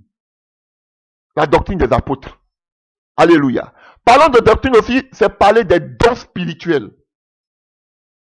Alléluia. Des dons spirituels, oui. Parler aussi du ministère, parler aussi de la doctrine, c'est parler des ministères. Il y a plein de passages, je ne vais pas vous donner tous ces passages. Alléluia. Parler, alléluia, de la doctrine, c'est parler de la structure interne de l'église, du fonctionnement, alléluia, de l'église, des dons dans l'église, des tâches, alléluia, des tâches à accomplir dans l'église, le fonctionnement interne de l'église. Jésus n'a pas parlé de ça, mais les apôtres ont parlé de ça. C'est ça la doctrine des apôtres. Comment l'église peut fonctionner? Les apôtres nous parlent de cela. Pourtant, Jésus n'a pas parlé de ça en long et en large. Alléluia, chers frères et sœurs. Parler de la doctrine, c'est parler aussi, alléluia, de la mission. Paul parle beaucoup de la mission. Alléluia, surtout à Timothée, qui était un évangéliste. Beaucoup disent que Timothée était un pasteur, mais c'était un évangéliste. Alléluia. Timothée était un évangéliste. Donc, il parle beaucoup, alléluia, de la mission. Donc, parler de la doctrine, Paul nous donne beaucoup, alléluia, d'enseignements sur ce que c'est que la mission. Alléluia. Comme je le disais tantôt, dans la première vidéo, Dieu, alléluia, depuis la venue de Jésus jusqu'à son retour, c'est le temps de la mission. Donc, chers frères et sœurs, nous allons voir maintenant, alléluia, quelques sujets centraux de la doctrine. Alléluia. L'instruction de base de l'église du temps des apôtres. Alléluia. Nous allons voir quelques exemples qui ont été donnés en ce qui concerne la doctrine. Et on va prendre quelques passages et je vais vous en parler un peu. Alléluia. 1 Corinthiens 15 qu'on a déjà lu la dernière fois. Alléluia. 1 Corinthiens 15 à partir du verset 3 à 5. Alléluia. Je vous ai enseigné la doctrine. Avant tout, comment j'avais aussi reçu que Christ est mort pour nos péchés. Donc la doctrine, c'est que Christ est mort pour nos péchés. Selon que les Écritures, qu'il a été enseveli et qu'il est ressuscité. Voici la doctrine, Christ est ressuscité. Le troisième jour, selon les Écritures, et qu'il est apparu à Céphas aux 12. Ensuite, il est apparu à plus de 500 frères à la fois. Donc, voici un exemple de la doctrine. Christ est mort pour nos péchés. Sa mort, sa résurrection. Alléluia. On continue. Alléluia. Je vais vous montrer ce que c'est que la doctrine. 1 Thessaloniciens 1, à partir du verset 9. Écoutez. À partir du verset 8. Alléluia. Aussi, à partir du verset 1, vous êtes devenus à votre tour des modèles pour tous les croyants de la Macédoine et de l'Achaïe. Il parle aux Thessaloniciens. Non seulement l'œuvre accomplie chez vous par la parole du Seigneur a eu un grand retentissement jusqu'à la Macédoine et en Achaïe. Achaïe, on parle de Corinthe. Mais encore, la nouvelle de votre foi en Dieu est parvenue en tout lieu. Et nous n'avons même pas besoin d'en parler. Verset 9. On rencontre en effet à notre sujet quel accueil vous avez réservé et comment vous êtes tourné vers Dieu en vous détournant des idoles pour servir le Dieu vivant et vrai et pour attendre que revienne du ciel son Fils qu'il a ressuscité des morts. Jésus-Christ nous délivre de la colère qui vient. Waouh! Voici, alléluia, un sujet central de la doctrine. C'est détourner des idoles. Parce que, alléluia, chers frères et sœurs, pour votre information, la plupart des membres de l'église étaient des non-juifs. Alléluia. Donc, qu'est-ce qu'ils ont fait? Ils ont abandonné les idoles. Alléluia. Ils se sont, qu'on appelle cette démarche, c'est se détourner des idoles pour se tourner vers Dieu, le servir. C'est ça même la définition même de la conversion. C'est ça la conversion. Alléluia. Celle-ci qui représente le changement radical, initial, qui caractérise l'attitude de celui qui se tourne vers Dieu. Chers frères et sœurs, en se détournant de ses péchés, c'est la repentance fondatrice qui inaugure la vie chrétienne. Donc ça, c'est le commencement de toute vie chrétienne. La repentance, abandonner notre vie passée, abandonner notre vie du péché. Alléluia.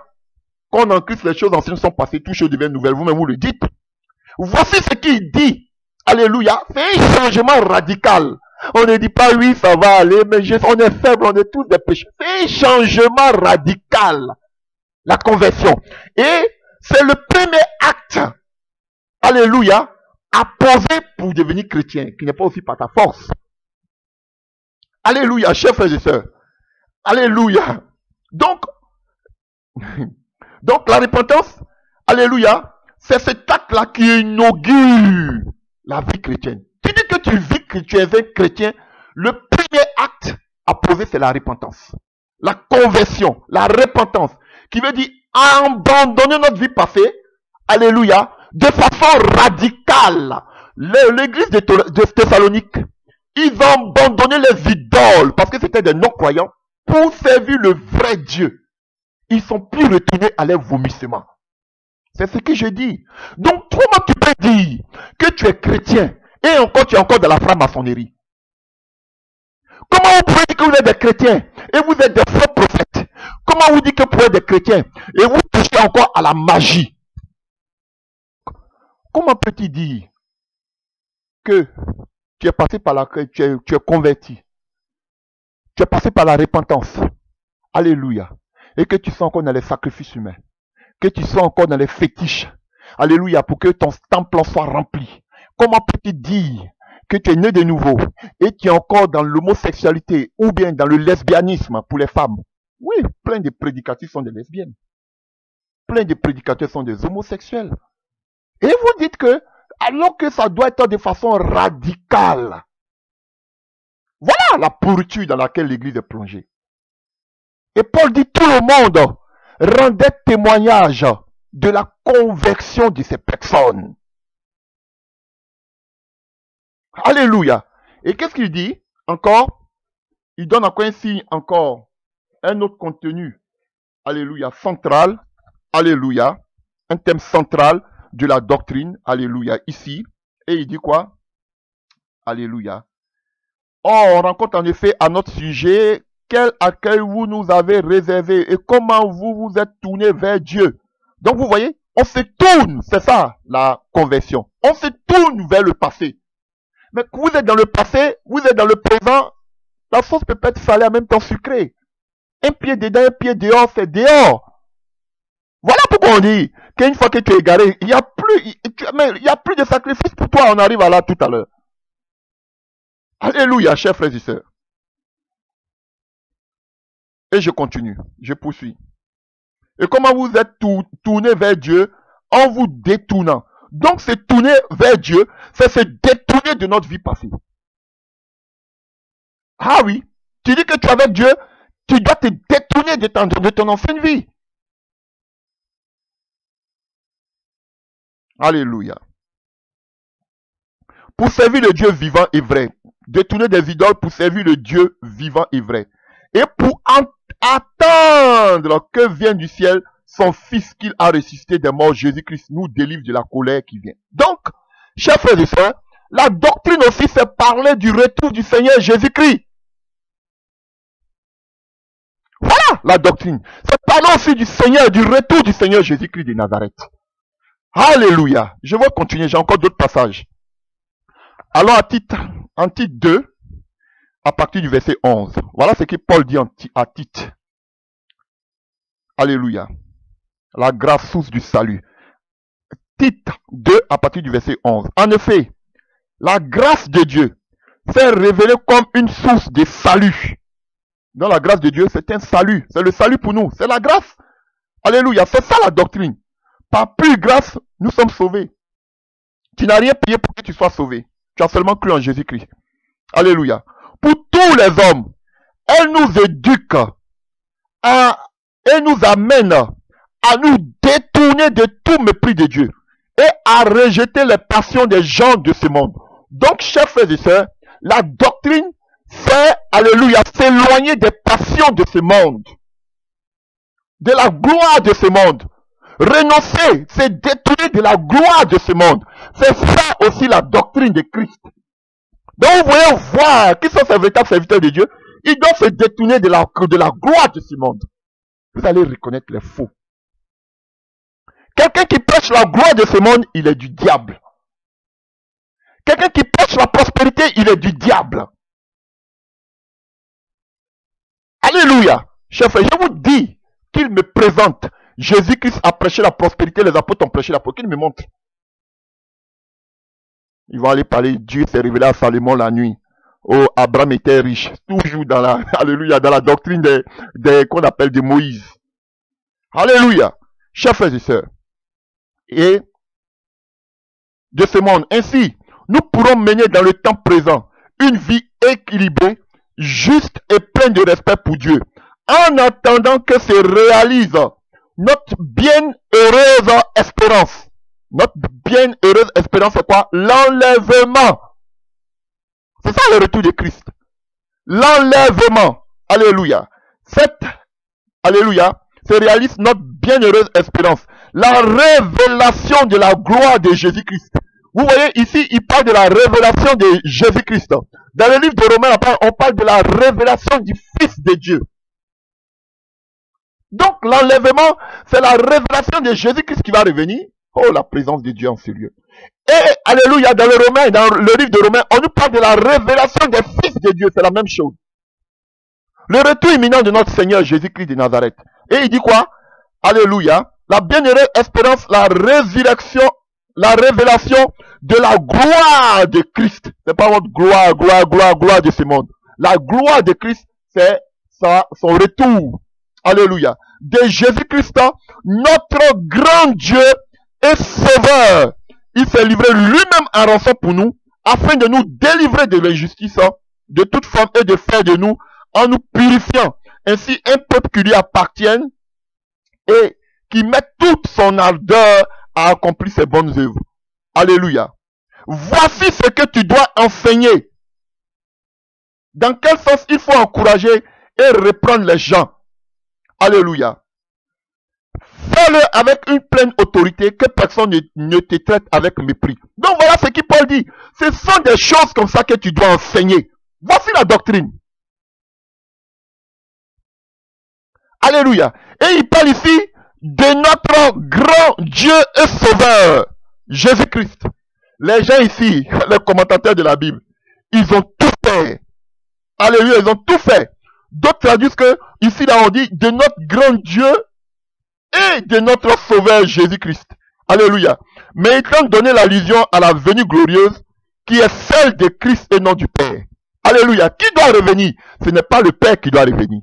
C'est Jésus-Christ qui doit revenir. Donc parler de doctrine, c'est parler, alléluia, de la divinité de Jésus-Christ, notre grand Dieu. Il est Dieu. Ils se sont, alléluia, mis les bâtons dans les roues et puis après ils disent non.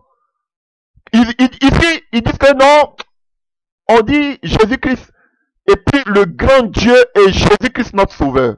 Il y a le et, conjonction, je sais pas, de coordination. Hein. Donc, il y a le et qui est là. Après, ils ont dit non. Ils ont réfléchi encore, les commentateurs de la Bible, ils ont dit non, mais ce n'est pas le Père qui doit revenir. C'est Jésus-Christ qui doit revenir. Donc, c'est pas le Père. Donc, ici, le grand Dieu, Jésus-Christ, notre grand Dieu sauveur. Donc, ici, on fait vraiment allusion à Jésus-Christ. C'est comme ça qu'ils ont conclu. Il y a eu un débat dessus. Ils voulaient mettre le et. Mais ils ont dit, ce qui les a fermé la bouche, ils disent, mais c'est pas le Père qui doit revenir. Alléluia. C'est Jésus qui doit revenir. Comme ça, les becs ont été coués. Donc ils ont dit, ah ici, le grand Dieu sauveur, on fait allusion vraiment à Jésus-Christ. Frère, parler de la doctrine, c'est parler de la divinité de Jésus-Christ. Il est Dieu. C'est notre grand Dieu et sauveur. Des trinitaires. Ils ont des milliers de vues sur Internet. Dieu le Père, Dieu le Fils, Dieu le Saint-Esprit. Vous les voir parler, ils ont la prestance. Alléluia. Ils sont beaux à voir. Vous allez penser que ce sont des prédicateurs de maman, des trinitaires qui parlent de Dieu le Père, Dieu le Fils, Dieu le Saint-Esprit. Vous avez vu quel apôtre, quel disciple de Jésus parlait de la Trinité? Des abominables prédicateurs comme ça que vous écoutez. Donc, chers frères et sœurs, nous continuons. Tantôt, je vous dis en même temps, j'ai pas peur de mourir. Si vous me tuez, je suis sauvé. Mais je vais dire à tous ceux qui m'écoutent, si vous attendez demain que je suis plus de cette terre, ne cherchez même pas à savoir qui m'a tué, ce sont eux. Spirituellement, ils ne peuvent pas. Alléluia. Peut-être ils vont le faire physiquement. Si vous attendez demain que je ne suis plus de cette terre, ce sont eux, mes assassins. Je vous le dis, oui et fort. Mais si vous me tuez, je suis sauvé. J'allais rejoindre les pôles et autres. Alléluia. Chers frères et sœurs, je retourne à la maison. Je vais prêcher ce message jusqu'à ce que mort s'en suive. Je vous dis la vérité. Je ne vais jamais entrer dans votre corruption. Je ne vais jamais entrer dans votre cercle vicieux d'occultistes, de francs-maçons. Alléluia. D'homosexuels et de lesbiennes. Alléluia. Alors, continuons encore. Hébreux 6, à partir du verset 1. Là, on donne encore, alléluia. On nous donne des détails maintenant, alléluia, sur les thèmes centraux de la doctrine. Alléluia. Hébreux 6, à partir du verset 1. C'est pourquoi ne nous attardons pas sur les notions élémentaires. Il vous prêche aujourd'hui les choses élémentaires. De l'enseignement relatif au Christ. Alléluia. Alors, tournons-nous plutôt, alléluia, vers ce qui correspond au stade adulte. Alléluia. On doit arriver à la maturité. Mais les gens, quand je les écoute, voilà pourquoi vous serez toujours des nains, des bébés à vie. Ils vous amènent pas à la maturité. Toujours des enseignements dormis debout. Comment réussir dans sa vie. Nous sommes les coachs de vie. Alléluia. Comment réussir ton mariage. Alléluia. Comment réussir ta vie active, ta vie sociale. Alléluia. Ta vie professionnelle. Voici les choses comme ça, il vous prêche. Ça, c'est de l'enfantillage. C'est de l'enfantillage. Alléluia. C'est ce qu'il dit ici. Passons à autre chose. Alléluia. Au stade adulte. Sans nous remettre à poser des fondements. C'est-à-dire l'abandonnement des actes qui mènent à la mort et à la foi en Dieu. L'enseignement sur les différents baptêmes. Pourquoi? Parce qu'il y avait différents baptêmes en ce temps. Il y avait des pratiques judaïques en ce temps. Alléluia. On devait faire des ablutions, on devait faire ceci pour être saint. Il y avait aussi le baptême de Jean. Et ça, il y avait aussi le baptême des apôtres. Donc ça, c'est un thème d'actualité. Parce que je dis, quel est le baptême biblique? Quel est le baptême biblique? Venez me le dire, quel est le baptême biblique? Donc ça, c'est un thème d'actualité. Alléluia. Donc, il parle ici, alléluia, de la doctrine, alléluia, ou l'enseignement sur les différents baptêmes, sur l'imposition des mains, sur la résurrection des morts et le jugement éternel. Nous allons donc nous occuper de ce qui correspond au stade adulte, si Dieu le permet. Donc, parler de la vie après la mort aux gens, ça c'est le stade adulte. Parler de quel baptême est biblique, ça c'est le stade adulte. Parler de l'imposition des mains, et ce sont des exemples qu'ils donnent. Ça c'est le stade adulte. De la résurrection des morts, ça c'est le stade adulte. Voici la doctrine. Alléluia. Et il continue pour dire, en effet, ceux qui ont été éclairés une fois et qui ont goûté au don du ciel, qui ont eu part au Saint-Esprit, qui ont expérimenté combien la parole de Dieu est bienfaisante et fait l'expérience des forces du monde à venir et qui pourtant se sont détournés de la foi, ne peuvent être amenés de nouveau à changer d'attitude, car ils crucifient le Fils de Dieu pour leur propre compte et le déshonorent publiquement. Voilà ce que j'ai toujours dit. Alléluia. Chers frères et sœurs, parce que quoi? L'abandon des actes, alléluia, des actes qui mènent à la mort, on a vu, chers frères et sœurs, c'est le péché. Donc nous devons changer de vie par la repentance qui consiste à, chers frères et sœurs, à se détourner du chemin du péché qui est sanctionné par la mort pour adhérer par la foi à la voie de Dieu. Donc, chers frères et sœurs, si tu es encore dans ces choses que j'ai énumérées tantôt, mais tu parles de sacrifice par le sang de Jésus, mais tu as blasphémé même le sang de Jésus. Alléluia. Comment tu peux dire que tu es prédicateur, tu es prédicatrice de l'évangile de Christ et encore tu es encore dans la franc-maçonnerie? et tu es encore dans des loges. Vous êtes encore dans des... Alléluia. Ils sont dans des cercles vicieux, occultes. Alléluia. Ténébreux. Voilà. Chers frères et sœurs, ils sont dans l'homosexualité, dans le lesbianisme. Et vous allez dire quoi? Non, Dieu va les pardonner, ils sont sauvés. Non, ça c'est l'abomination. Ils vont se repentir, Dieu va... Ils sont maudits. Je ne parle pas du péché inconscient qu'on peut le faire par-ci, par-là. Mais des gens qui sont conscients, qui savent ce qu'ils font. Alléluia. Et qu'un agenda bien prédéfini, amener de mauvaises doctrines. Mais ce sont des fils du diable. On dit non, Dieu est amour.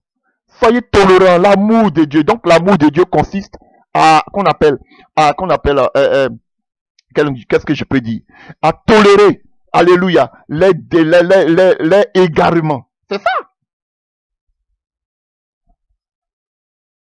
Voici quelques thèmes centraux de la doctrine que prêchaient les apôtres.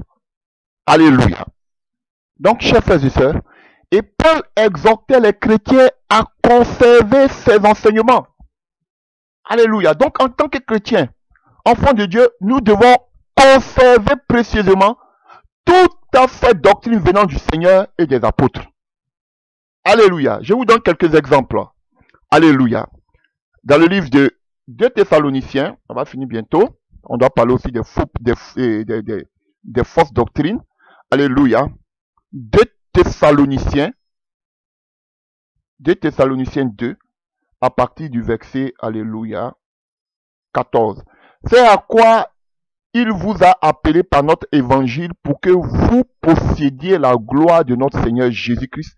Ainsi donc, frères, demeurez fermes et retenez les instructions, retenez la doctrine que vous avez reçue soit par notre parole, soit par notre lettre.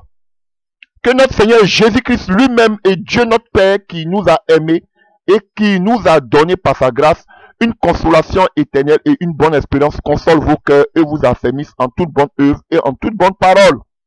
Donc nous devons conserver, j'ai plein de passages, nous devons conserver ces paroles-là.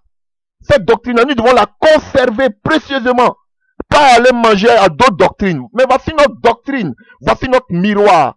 Alléluia. Voici notre boussole en tant qu'enfant de Dieu. Ou même si vous voulez, voici notre navigateur. Et juste à côté, voilà ce que Paul dit aussi en 2 Thessaloniciens 3, à partir du verset 6. Il dit quoi? Nous vous recommandons, frères, au nom de Jésus-Christ notre Seigneur, au nom de notre Seigneur, au nom de notre Seigneur Jésus-Christ, de vous éloigner de tout frère qui vit dans le désordre et non selon nos instructions reçues de nous. Alléluia. Donc, chers frères et sœurs, les gens qui ne vivent pas selon les instructions des apôtres et de Jésus, on se sépare d'eux. On se sépare d'eux. Vous voulez qu'on soit ensemble avec des personnes, pourquoi le corps de Christ peut pas être uni? Non mais mes amis, attendez, il y a des loups qui sont déguisés en agneaux, alléluia, qui ne prêchent pas la doctrine des apôtres, qui ne prêchent pas la doctrine, alléluia, de Jésus-Christ. Comment vous voulez qu'on soit ensemble avec de telles personnes alors que Paul nous dit de ne pas être avec ces personnes-là? Alléluia. Pourquoi aujourd'hui il y a cette division au milieu du corps de Christ? Parce que, alléluia, beaucoup ne prêchent pas la doctrine des apôtres et de Christ. Des faux enseignants. On en parlera de cela tout à l'heure. Vous voulez qu'on soit unanime? Vous voulez qu'on soit un? On doit, alléluia, être unanime sur la parole que Jésus a prêchée, sur les actions de Jésus, et sur les actions et les paroles aussi des apôtres. C'est clair. Vous ne voulez pas marcher selon la parole de Jésus et des apôtres, et la seule chose que vous trouvez, c'est quoi? L'amour. Pour cacher vos carences. Pour cacher vos déviations. C'est ça. C'est la ruse. Et la fourberie. Et Paul était trop radical sur leur enseignement. Vous pouvez voir Galates 1. Il dit, même si un ange venait vous annoncer une autre doctrine, alléluia, que celui que nous, on vous a annoncé, nous les apôtres, qu'il soit maudit. Donc, frère, quelqu'un qui vient annoncer un autre évangile que les apôtres n'ont pas prêché, il est maudit, c'est pas moi qui ai dit, c'est Paul. Paul n'a pas prêché la prospérité, tu prêches la prospérité, tu es maudit. C'est écrit, c'est pas moi j'ai dit. On dit non, il est dur, il manque d'amour. Moi, je vous dis pas que la Bible nous appelle saints. Sinon, j'ai mes défaillances. J'ai mes défauts. Mais la Bible dit que nous sommes des saints. Alléluia. Mais, alléluia, je ne peux pas prêcher de mauvaises doctrines. Donc, vous qui prêchez des doctrines que les apôtres et Jésus n'ont pas prêché, vous êtes maudits. C'est dans Galates, c'est pas moi qui ai dit. Alléluia, je ne fais que répéter.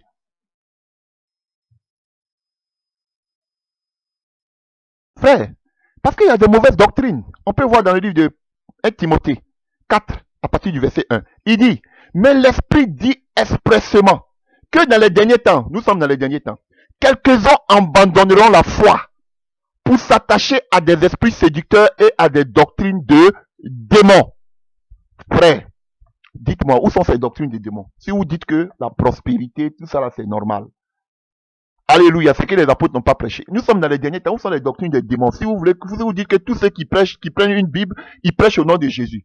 Où sont ces doctrines des démons, à moins que la Bible ne mente? Arrêtez-moi ça, frère. Alléluia. Et Paul ne manquait de dire à Timothée, Timothée, il faut insister, prêche la parole. En prêchant comme ça, tu vas sauver toi-même ton âme et sauver aussi la vie de ceux qui t'écoutent. Donc, chers frères et sœurs, la doctrine sainte, la vérité, parce que c'est comme ça qu'il appelle toujours la vérité, nous préserve nous-mêmes. Alléluia, de notre chute, et nous sauve aussi ceux qui nous écoutent. Sauve l'église aussi. Donc, chers frères et sœurs, la bonne doctrine qui vient de Christ et des apôtres, alléluia, te sauve, te préserve.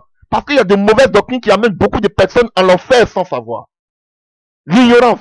Parce qu'ils mangent de mauvaises doctrines. La mauvaise doctrine va t'amener à l'enfer. On dit mauvaise doctrine. Est-ce que mauvaise doctrine peut t'amener au paradis? Non. Et il dit ici, dans le 1 Timothée 4, à partir du verset 16. Veille sur toi-même et sur ton enseignement. Persévère dans ces choses. Car en agissant ainsi, tu te sauveras toi-même et tu sauveras ceux qui t'écoutent. Donc, il encourageait toujours Timothée à persévérer dans l'enseignement qu'il a reçu. Mais eux, ils ne le font pas pour dire de persévérer dans l'enseignement des apôtres. Et voilà ce qu'il dit encore à Timothée. Dans le livre de Timothée 6. Alléluia.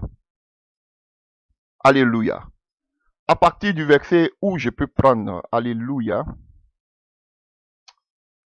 À partir du verset 2.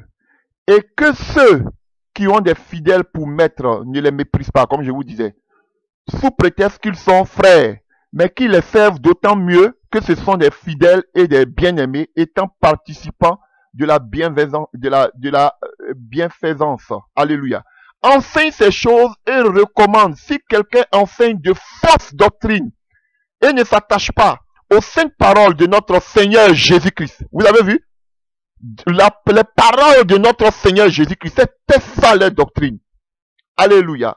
De Christ et de la doctrine qui est selon la piété est enflé d'orgueil et ne sait rien et il a des maladies, des questions oiseuses et des disputes de mots, d'où naissent l'envie, les querelles, les calomnies, les mauvais soupçons, les vaines discussions d'hommes corrompus d'entêtement, privés de la vérité et voyant que la piété est une source de gain.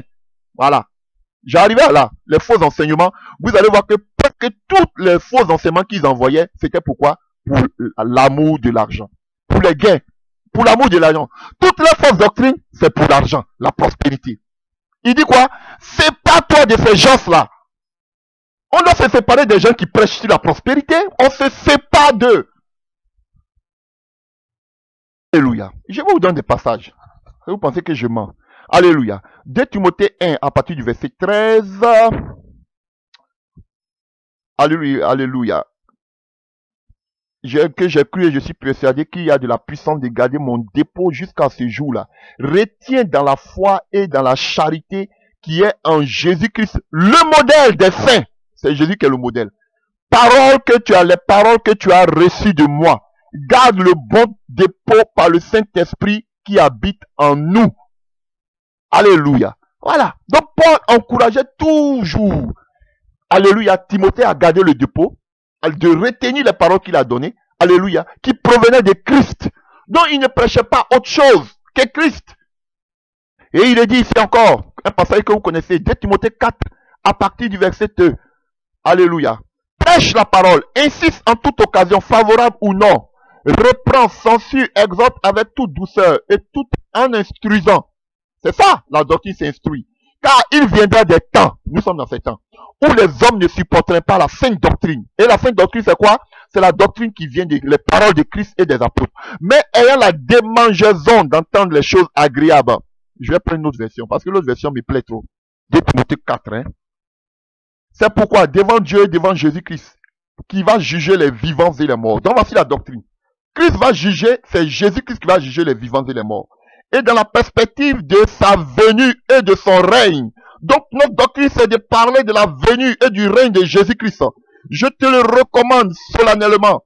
Proclame la parole. Insiste que l'occasion soit favorable ou non. Convainc, réprimande, encourage par ton enseignement avec une patience inlassable, car le temps viendra où les hommes ne voudront plus rien savoir de l'enseignement authentique. Là, ça me plaît. Les gens ne veulent plus rien savoir de l'enseignement authentique de Christ et des apôtres. Ils ne veulent plus, nous sommes dans ce temps-là. Au gré de leur propre désir, ils se choisiront une foule de maîtres à qui ils ne demanderont que de les caresser agréablement les oreilles. Ils détourneront l'oreille de la vérité pour écouter des récits. Regardez aujourd'hui tous ces prédicateurs-là. Ils ne font que des récits. Alléluia. De pure invention, mais toi, garde en toute circonstance le contrôle de toi-même. Supporte les souffrances. Ah, donc quand tu prêches la vraie doctrine, il y a les souffrances. Remplis bien ton rôle de prédicateur de l'évangile. Accomplis pleinement ton ministère. Donc c'était un prédicateur. Timothée était un prédicateur, il était un évangéliste. Frère, voilà. C'est pas moi j'ai dit. Ça va arriver dans cette période où les gens ne veulent plus qu'on parle de la doctrine de Jésus-Christ et des apôtres. Ils veulent écouter autre chose. La parole authentique, ils n'en veulent plus. Voilà pourquoi ces faux prédicateurs vont lui dire, ne prêchons pas la doctrine. Mais si vous ne prêchez pas la doctrine, vous allez prêcher quoi? Ou bien prêcher la philosophie, je comprends, voilà pourquoi vous prêchez la loi, vous prêchez la doctrine des pharisiens.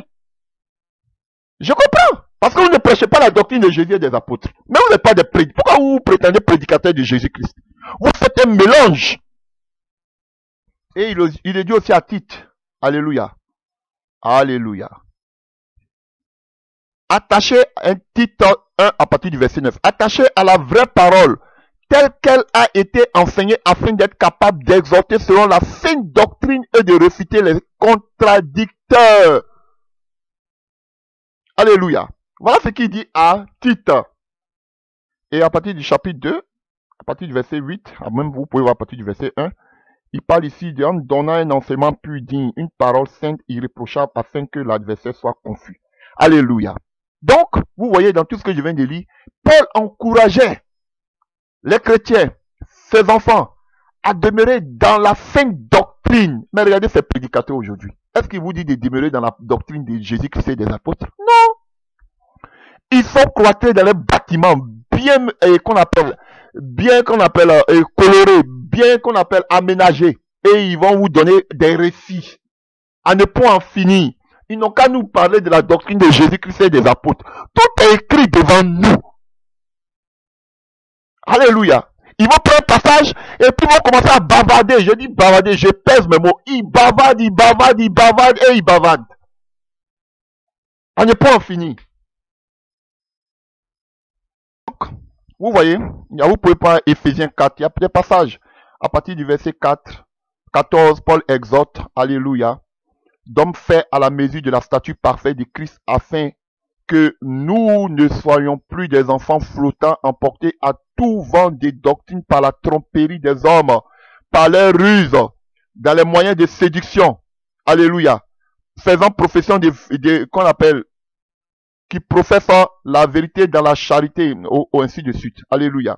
Vous voyez, donc, chers frères et sœurs, vous pouvez lire même vous-même Éphésiens 4, verset 14. Donc, il y a plein de doctrines. Et les gens, par la séduction, ils essaient de vous emporter dans les mauvaises doctrines. Et on a vu que la séduction, il y a deux moyens par lesquels on peut séduire quelqu'un, le sexe et la richesse, et l'argent, la gloire. Alléluia. Faites tentation, chers frères et sœurs. Faites beaucoup tentation. Passage, vous pouvez voir aussi Colossiens 2, verset 8, Colossiens 2, verset 22. Alléluia. Il y a plein de passages comme ça qui parlent, alléluia, la doctrine des hommes, alléluia, la philosophie, alléluia. Donc pour finir, chers frères et sœurs, on a vu qu'il y a beaucoup de faux enseignements, beaucoup de fausses doctrines. Et maintenant, pourquoi ils amènent de mauvaises doctrines? Vous allez voir qu'il y a un but essentiel. Ils ont à cause d'une seule chose, le gain, l'argent. On a vu tout à l'heure. Vous allez voir, tous ceux qui amènent de mauvaises doctrines, c'est pourquoi? C'est pour de l'argent. Et Paul annonçait déjà, il avertissait déjà ses enfants, il avertissait les chrétiens. Alléluia. Titre 2, titre 1. Alléluia, à partir du verset 10. Il y a en effet surtout parmi des circoncis beaucoup de gens rebelles, des vains discoureurs, les gens qui ont l'art de la parole, qui ont le verbe, alléluia, qui savent parler, de bons discoureurs et des séducteurs auxquels ces séducteurs-là, frère, on peut rien faire pour eux, il faut les fermer la bouche. Ils bouleversent des familles entières, enseignent pour un gain honteux qu'on ne doit pas enseigner. Alléluia. Voilà, c'est pour un gain honteux qu'ils enseignent. Ils sont nombreux, chers frères et sœurs.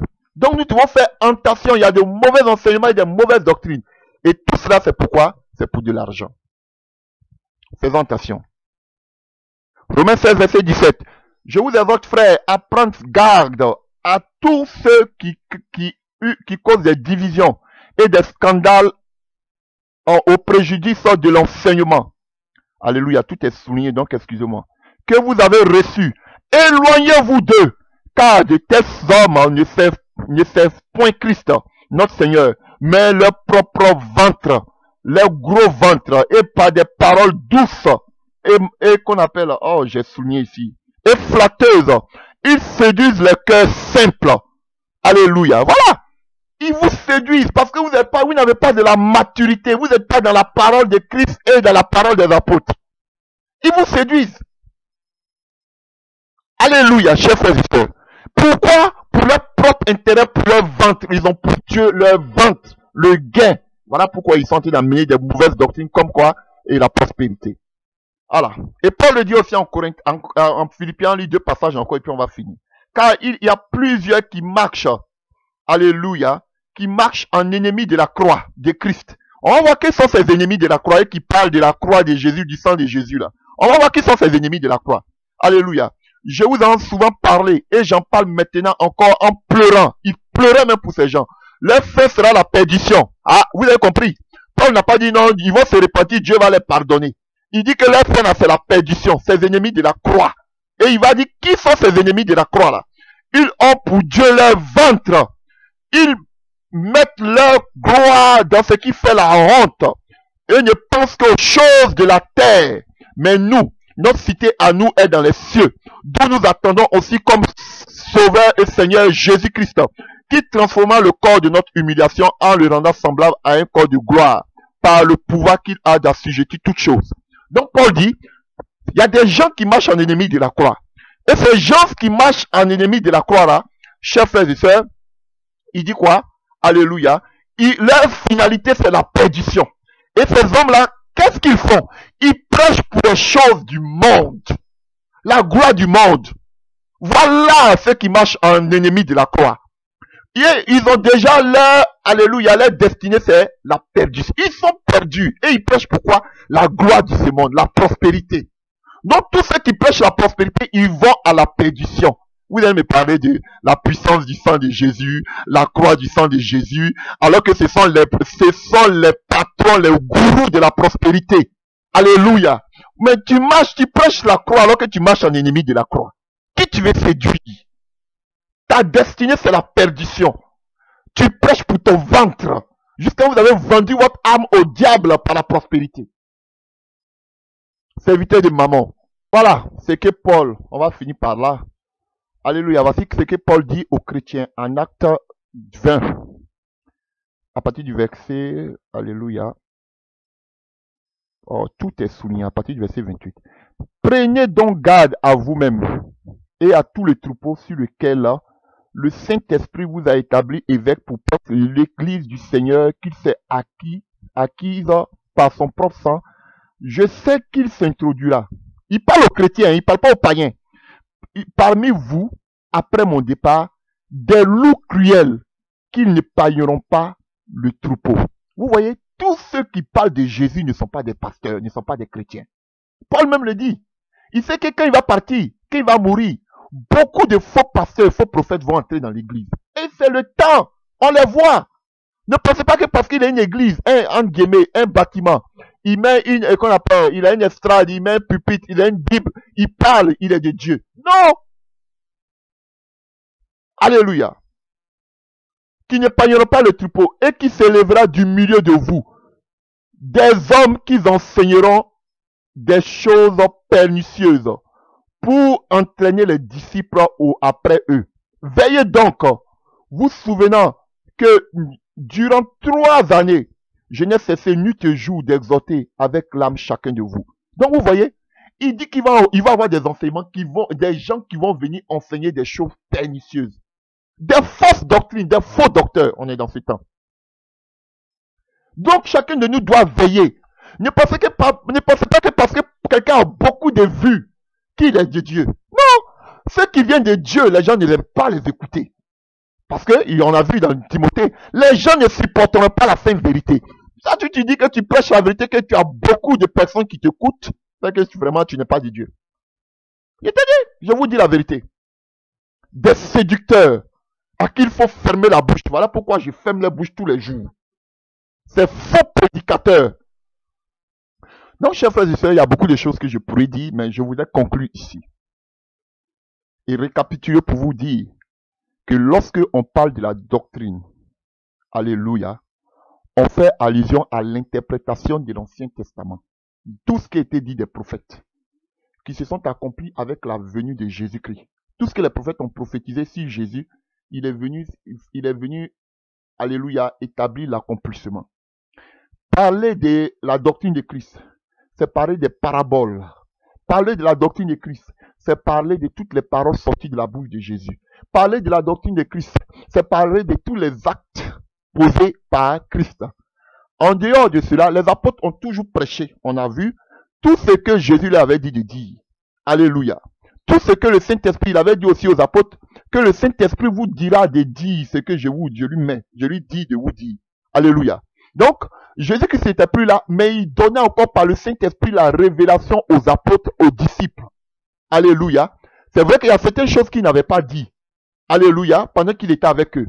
Mais plus tard, l'Esprit de Dieu venait encore enseigner, alléluia, les apôtres. En ce qui concernait, il a dit, le Saint-Esprit ne viendra pas parler de d'autres choses, mais il viendra parler de moi. Il vous enseignera toutes choses. Donc, non seulement Jésus a enseigné les apôtres, mais le Saint-Esprit aussi de Jésus-Christ est venu encore enseigner les apôtres encore sur d'autres choses. Alléluia. Et Paul même dit ce qu'il a reçu. Il n'a pas reçu d'un homme, mais il a reçu de Dieu par son esprit, tel que les dons spirituels. C'est l'Esprit de Dieu qui a enseigné. Voilà pourquoi on l'appelle l'enseignant. Alléluia. Le paraklétos. Celui qui enseigne, celui qui console. Alléluia, chers frères et sœurs.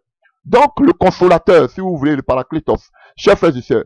Donc, le Saint-Esprit aussi enseigne les enfants de Dieu. Mais faites attention. Je n'ai pas trop mentionné le Saint-Esprit parce qu'ils vont vous amener des enseignements diaboliques et ils vous diront que c'est le Saint-Esprit qui les a révélés. Voilà pourquoi il est préférable, on ne peut pas amener un autre fondement. Voilà pourquoi il est préférable de s'attacher, alléluia, sur le fondement, les paroles de Jésus-Christ, ses actes et les paroles et les actes des apôtres. Ça nous suffit. Il va vous dire que ce sont des révélations que le Saint-Esprit m'a données. Voici ce que je dois vous enseigner. Faites attention. Le Saint-Esprit a déjà enseigné les apôtres. Et c'est ce qu'aujourd'hui, nous, on a envie d'enseigner. Voilà pourquoi je n'ai pas mentionné le Saint-Esprit comme l'enseignant. Parce que je sais que ce sont des rusés. Ils vont s'appuyer dessus pour dire, ah, le Saint-Esprit nous enseigne d'autres choses. Alléluia. Ah, chers frères, c'est le surnaturel. Voilà, divin, ils vont qualifier parce qu'il veut cacher, camoufler. Donc, ayez le discernement. Et on a vu aussi la doctrine des apôtres. Outre, alléluia, les paroles de Jésus et les actions menées par Jésus, le Saint-Esprit de Jésus-Christ a donné encore d'autres révélations, d'autres enseignements aux apôtres. Alléluia. En ce qui concerne les dons spirituels, en ce qui concerne les ministères, alléluia, chers frères et sœurs, en ce qui concerne, alléluia, le fonctionnement interne de l'église locale, alléluia, chers frères et sœurs, tout a été dit, alléluia, aux apôtres par le Saint-Esprit. Donc, en grosso modo, la doctrine du chrétien, notre doctrine, c'est tout l'enseignement chrétien. Alléluia, prodigué par Jésus et par les apôtres. Voici tout cela. Ce package, cet emballage, voici notre doctrine. Toutes les paroles de Jésus et des apôtres et toutes les actions des apôtres, de Jésus et des apôtres. Chers frères et sœurs, voici la doctrine. Donc, outre cela, chers frères et sœurs, on n'a pas une autre doctrine. On ne peut pas vous envoyer une autre doctrine. Voilà pourquoi Paul dit, quelqu'un qui va venir vous donner un autre message, à part ce que Jésus a dit et fait, à part ce que Paul a dit et fait, et je dis Paul, les disciples et Paul, alléluia, vous devez renvoyer, vous ne devez pas accepter ce genre de doctrine. Alléluia. Ne prenez pas la doctrine de la loi. Ce n'est pas pour nous cela.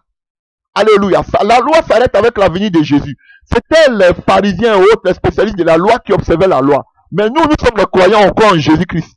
Alléluia. On n'est plus sur la doctrine de la loi. On n'est plus dans la philosophie des Grecs, dans le sophisme ou bien, alléluia, des œuvres occultes. Alléluia. Nous, notre doctrine, c'est la doctrine de Jésus-Christ et des apôtres. Voici notre fondement et le sous-bâtiment sur lequel nous pouvons bâtir notre édifice. Point et barre.